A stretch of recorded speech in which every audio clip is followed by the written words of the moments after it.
Worship.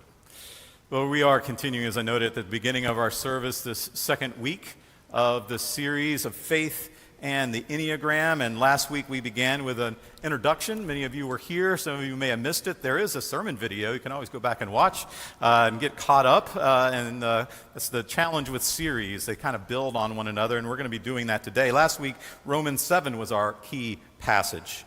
And it's where Paul laments that he doesn't understand his own actions, because the things he wants to do, he can't seem to do, and the very things he doesn't want to do are the things he ends up doing. And, of course, we can all relate to that kind of human frustration. And so we talked about the Enneagram as a tool that can help us understand that, maybe uncover why that is in our life, uncover those hidden motivations, those core needs that cause us to not be our true selves, to live what we call a false narrative or a false story.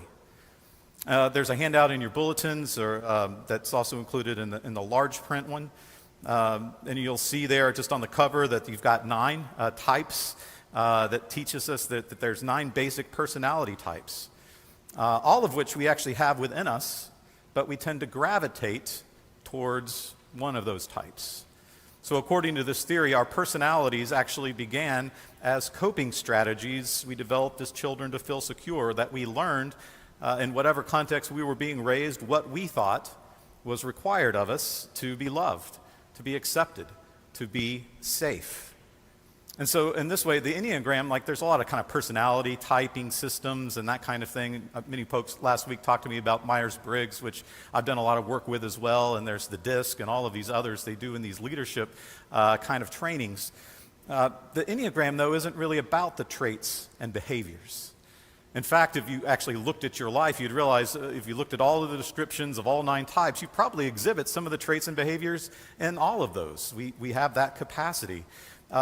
Instead, the Enneagram is looking at what actually drives those behaviors.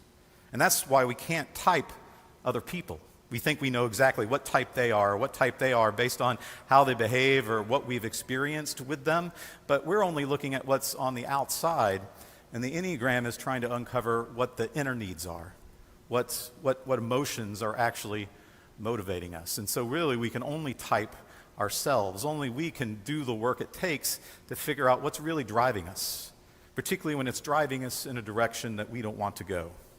So we talked about how each type's characterized by that false narrative that shaped our lives and how we seek even now to find love, acceptance, and security. It helps us identify those false stories and gives us the tools to live a different story. As I put it succinctly last week, then, the Enneagram doesn't try to put us in a box. It actually helps us discover the boxes we've put ourselves into and then how to get out of them. So again, you can go back to that sermon video. And I also linked some videos in the Wesley Weekly. If you get our Wesley email, our weekly email, there are some YouTube videos that give more introduction and explain more. You'll discover if you get into the Enneagram that there are a lot of nuances and a lot of layers, and you could get in pretty deep into all of it.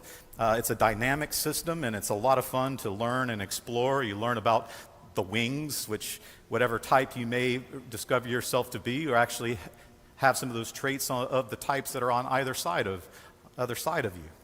Or you can get into what all those lines are that connect the numbers that you see in the shape that actually make it an Enneagram, a 9-sided drawing.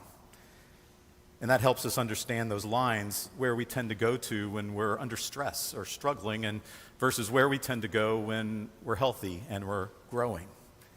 Now, we're not going to try to cover all of those in this sermon series, otherwise we'd be here all day, and I have other things to do, as do you, I'm sure, for the rest of the day. Instead, we're going to just look at one particular layer of the Enneagram to understand this a little more and understand ourselves a little more.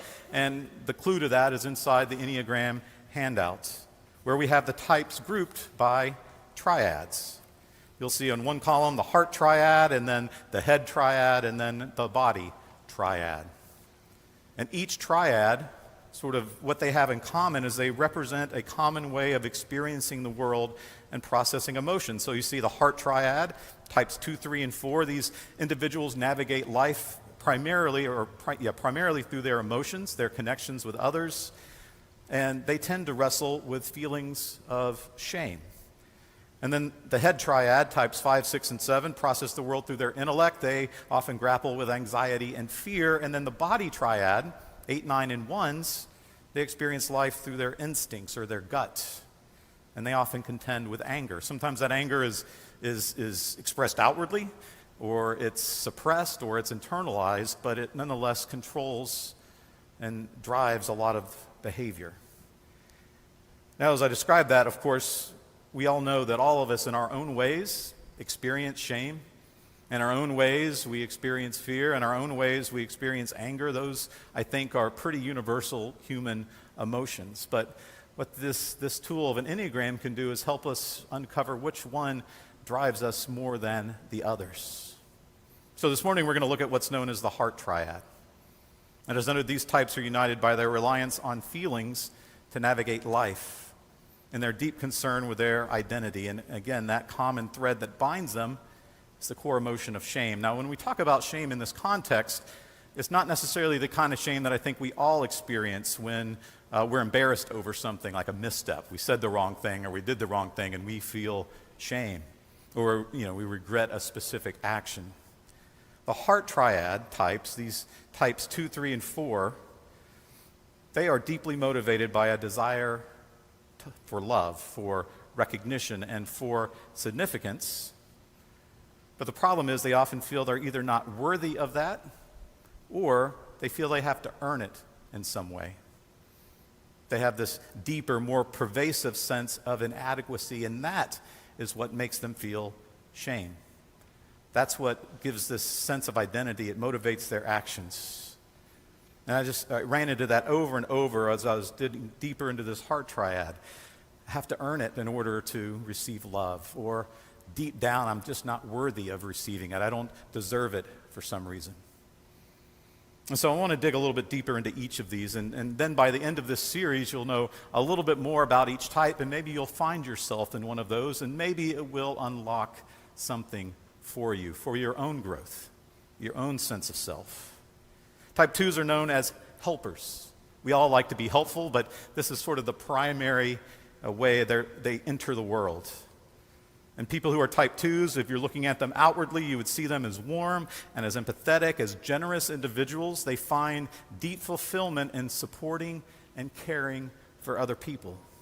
They're highly attuned to the needs, the emotions of those around them. They often anticipate what others require before they express it.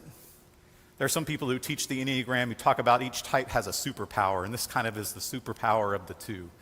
Almost intuitively just know what people need.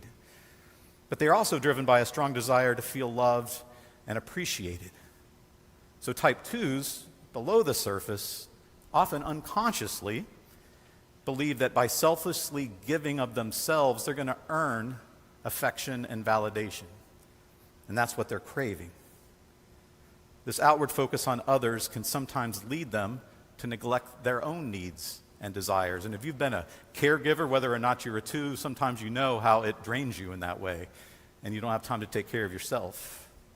So shame in a type 2 manifests through an internalized belief that we're only worthy of love when we're helpful or when we're indispensable to somebody else.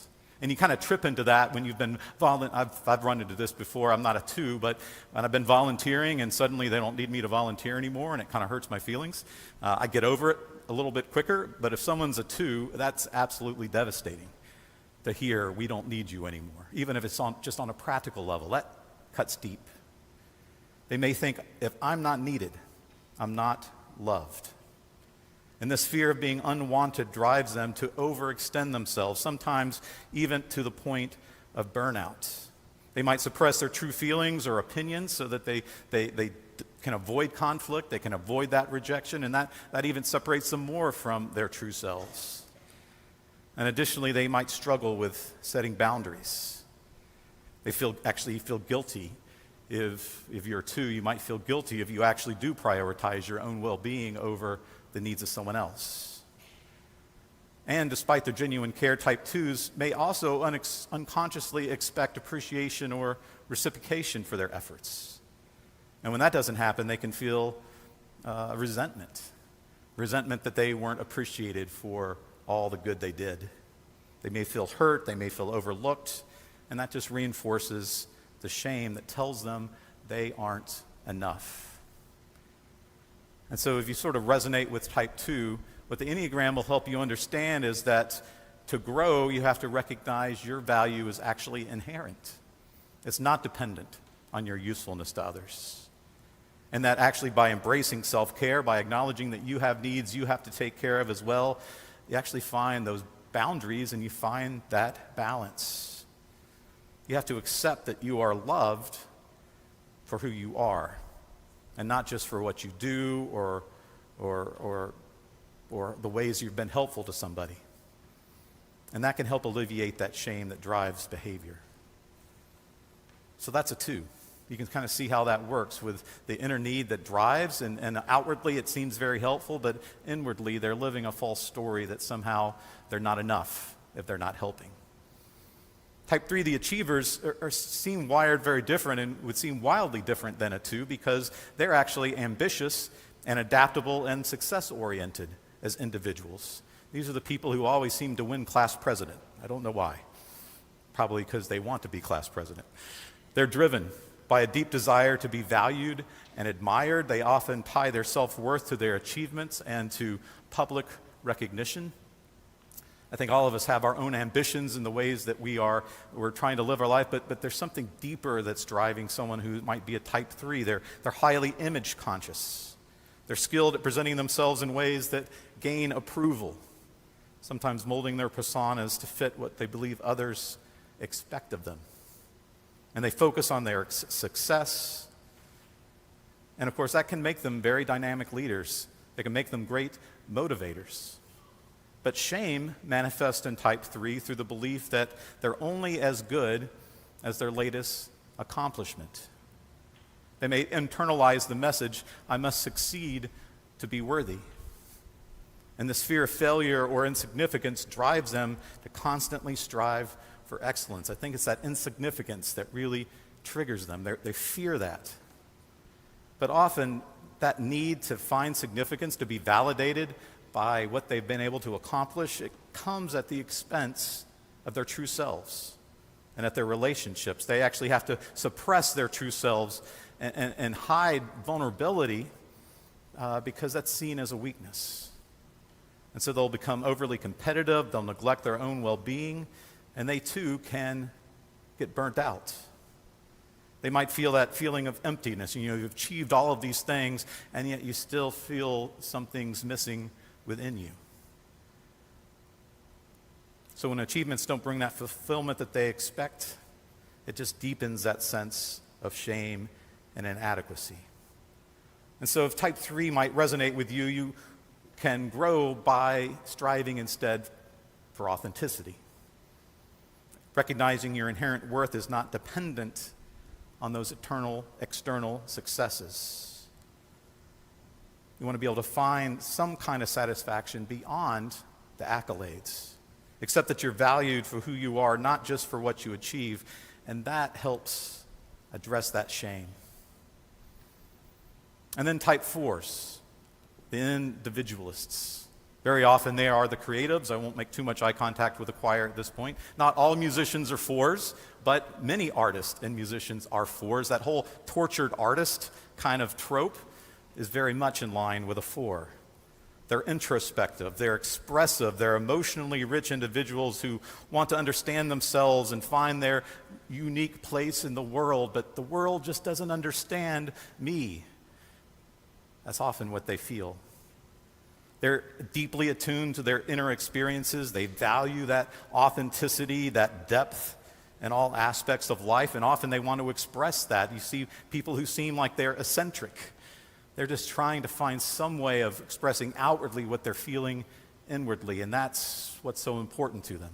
And so they are often creative. They are often artistic. They strive to express their individuality and may feel a profound connection to beauty and to emotion. I haven't done a scientific study, but I think for people under the age of 50, the amount of hair dye being used on a daily basis is connected to whether they're type 4 or not. It just seems to, every 4 I've met always has something funny going on with their hair. That's a prejudicial statement, but I think it's true. Well, never mind. A type 4. I've known many type 4s, and they long for meaning. And they may feel that they are different from others, which can be both a source of pride but also alienation. And shame, it manifests in a type 4 through this pervasive sense that they are fundamentally flawed, that there's something essential that's missing that others possess. That's that tortured artist side of it, that tortured side of trying to find something that you fear deep down isn't really there. That there's something wrong with me, that I'm not like everyone else. And often, even though they're expressing their individuality and they might be celebrated for that, beneath the surface, they actually have a lot of envy because they see other people as happier or more successful or more whole. They might dwell on their emotions, keep rehearsing these past experiences, become absorbed in melancholy and longing, more prone to depression. And the focus on what's lacking prevents them from appreciating the present and the positive things in their lives. Many type 4s withdraw and isolate themselves because they feel misunderstood or underappreciated. Their intense emotions can sometimes overwhelm them, and they worry it's going to overwhelm others, and so they back away. They have mood swings. They tend to dramatize situations. And so if you find yourself as a type 4, to grow, you have to embrace a new kind of self-acceptance. Again, recognize that your value is inherent, not defined by whether you're unique or in comparison to other people. You have to cultivate gratitude. You have to stay present. And that helps alleviate the shame that tells you that you're incomplete. Now, you may have already picked up on this theme, but as different as these three types are, the type 2, the type 3, and the type 4, and they seem very different and seem to present very different, each of them, their path to growth is the same. The way out of the boxes they put themselves in, the way out of the shame that they experience, it's all about accepting inherent worth. For the type 2, they don't feel that inherent worth, so they have to help people. The type 3 doesn't feel that inherent worth, so they have to succeed and achieve something. The type 4 doesn't feel that inherent worth because they feel it's missing entirely. And I think that's where the intersection of faith and the Enneagram comes. I think that's exactly where it meets. Because God's love dispels shame.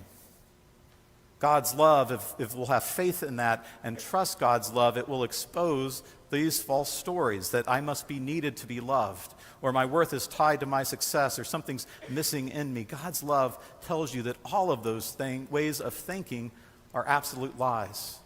They're just absolutely not true in any way whatsoever. We heard it in John 4, this 1 John 4 this morning. We're reminded that love originates from God.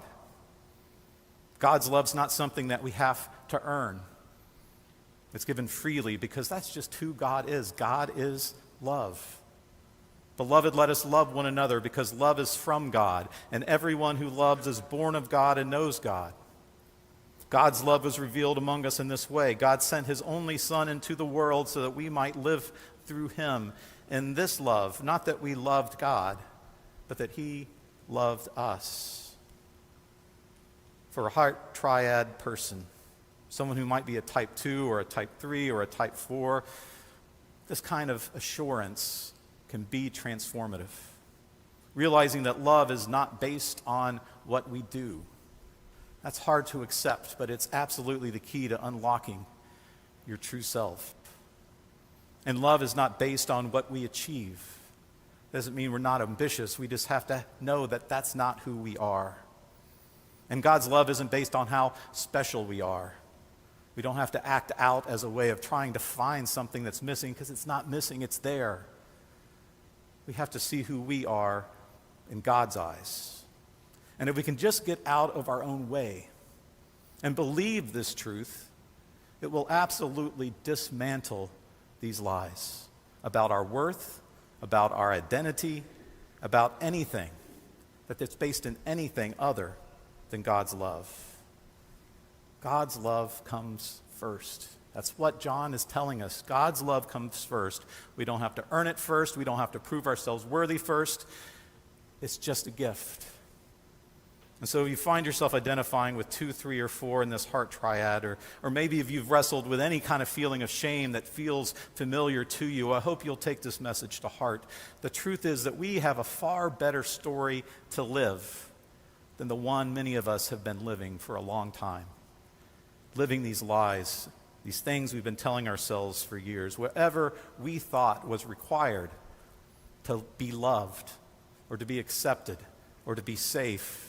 Those things that might have helped us when we were children, we have to realize at some point we have to grow up and to risk vulnerability of being our true, authentic selves. And I think the key to unlocking that is trusting.